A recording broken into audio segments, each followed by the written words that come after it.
This is the Sakura TEC 5 Embedding Center, and I am here with Chris, and he is going to be helping us go through the features and functions of the Embedding Center. Let's start with powering on. So, okay, you want to come to the back. First, you have separate power cords for the embedder, for the cryo unit. And on the TEC 5 specifically, you have an interconnect cable for the embedder to the cryo. So you control everything of the cryo from the embedder. So in order for the cryo to physically turn on and start cooling, you have to have this connected. got it. All right, so let's turn this on and see what the screen pops up as. Because you'll take it out of the box and turn this on, and you'll get a message. So power outage, that's going to be normal because it's obviously not going to have power when we ship it. So power outage, press exit to verify system status. Warming up. Okay, cryo air. Which is normal because we did not come over here and turn the cryo plate on. Okay. That should clear. All right. And is there another message that it might display? Okay, now once in a while, if it's off for too long, I believe, it will, when you turn it on, it'll have you press the exit to verify it. And if you ever see it say at the top, standby, means everything is on, but it will not start heating and functioning until you tell it what to do, which is heat to start the embedder to start heating, and press the cryo button for the cryo plate to actually turn on. Okay. All right. So it's warming up. What does that mean? So now it's ready. Your paraffin will be solidified in the top. Okay. So that's what it's telling is basically is warming up. This is what it's reading. So when the paraffin is melted and ready to actually dispense, you'll get a small alarm, a beeping, and you'll be ready to embed. Okay. So are we able to set the time and the date right now? Okay. So to do, yes. So you can, while it's warming up, press the set button, and you'll get the setup mode. So you can set your temperatures. You can turn your cryo module on or off if you would like that. So you highlight the number. Okay. You can set the timer for it to come on certain days of the week at certain times. Manually, you can set your clock, the time format, 24-hour or 12-hour. If you have errors, you can look up what error list, which is cleared now, so you will have no errors. And the cryo offset, which is something you shouldn't ever have to worry about or set. Gotcha. So we can go back to temperatures. So we'll want do to set temperatures that first? Okay. Yeah. So you hit highlight number 1, hit enter. So the temperature will flash.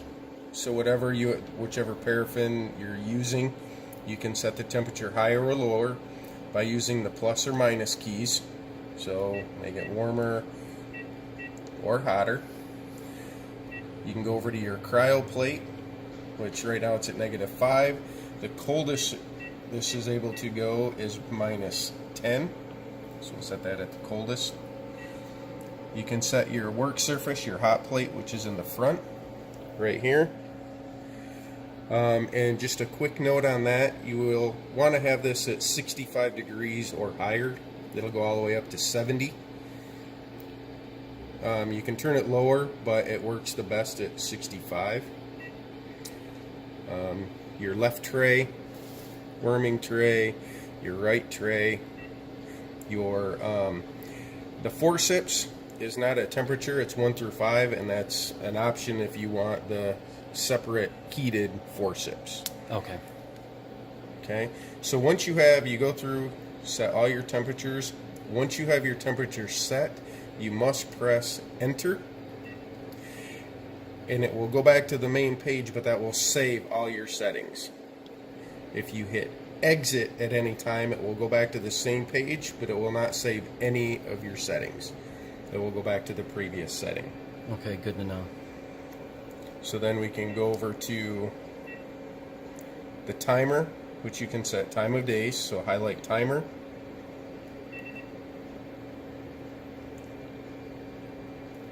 Enter. I hit the wrong one. Now, the days that have the arrow beside it are the days it will come on. Ones without it, it will obviously shut off on those days. And so these are days, the days of operation are, let's say, you come into work on Monday, Wednesday, and Friday. Yes. And so you can set those days to, come in, and the embedder will be ready to Ready to embed. start, yes. Okay, so all the temperatures will be up to temperature. Yes. So if you set it at 8 o'clock in the morning, the machine will actually come on at, say, 7 o'clock. If it has an hour warm-up time, which it typically do, it will come on at 7. So the machine will be, whatever time you set that at, the machine is ready to start embedding at that time.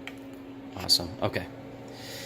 And so how do you, let's say we wanted to turn Thursday off. Okay, so to turn Thursday off, you highlight it. Since it's ready to go, you hit minus, and it'll turn it off. Okay, And then you can go to the next day. If you want, Friday, say you work Saturdays, you hit, to turn it on, you hit the plus sign. So when you initially do it, it will have an asterisk like this by it when you reset it. Okay. Okay, so you'll have to go back through. Once you change one day, it makes you change the rest of the days. So we can, if you don't want to work there, so those are the days you work. Once you do that, then when you highlight your days that you want, hit enter. Then it comes to your time on and time off. Oh, okay. Okay, automatically. Use your plus and minus keys. So say you want it to come on at 8 in the morning. You hit 8. Then your arrow key to highlight the time, the minutes.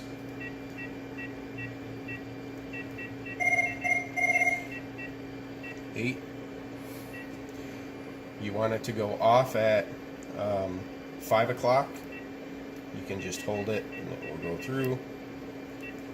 Okay. 5 p.m. is your off. When you're all finished, you hit enter. It will go back to the days of operation. Now you've seen they've changed from asterisks to arrows, meaning those are the days that are set. Now we can hit exit, and we're back to the setup. So it saved it, So even it though is you saved. even though you Right. hit exit. Okay. Because I hit enter first. Okay. Okay, always hit enter first, and that will save your times. Then you can hit exit. Okay, and then now that we have our days set, what do we do to get it to go into that automatic? Okay, yeah, the final thing you have to do after you input your timer is your AutoManual key. Anytime you want to use this, and you can hit manual and it'll come on if you come in on a day the timer's not set for, but you always have to press it again to highlight the auto, which then turns the timers on. And in this particular case, how we had it set for the next time, because we had it off, it's going to come on. It'll tell you next on-off cycle is 8 a.m. to 5 p.m. on Friday. Gotcha. Because in the demonstration we had Thursday at off, so that's why it shut off. Okay. So at 8 a.m. on Friday, this will be up to temperature, ready to embed. Correct. Okay. And then we can go, if you want to change your clock time, which the clock should be set, you do it the same way. Enter, highlight your day of the week. What Enter the current day? the and current then, day. and then now the current time. Current Okay. time, Gotcha. enter. Enter, and then it goes back to And the then menu. it goes back. And then you can hit exit if you wanted to. Correct. Okay. And if we hit exit, now we're back to the warm up to the front page, Okay. and it's still warming up. How long do you think it would take to completely warm up to operating temperature once you plug it in? Normal Cold. time from cold to warm up, ready to go, is about an hour. About an hour? Yeah. Okay. Between 50 minutes to an hour and 10 minutes is the typical average time. But if there's a full tank of paraffin, I'm assuming it would take maybe up to 4 hours to It shouldn't take that long, maybe 2. Okay. I think, because I typically test them at half full. That's where I have to have it to test my temperatures, and it will take an hour. Okay. All right. Well, there you have it. That's the Tech 5. Thanks, Chris. Absolutely.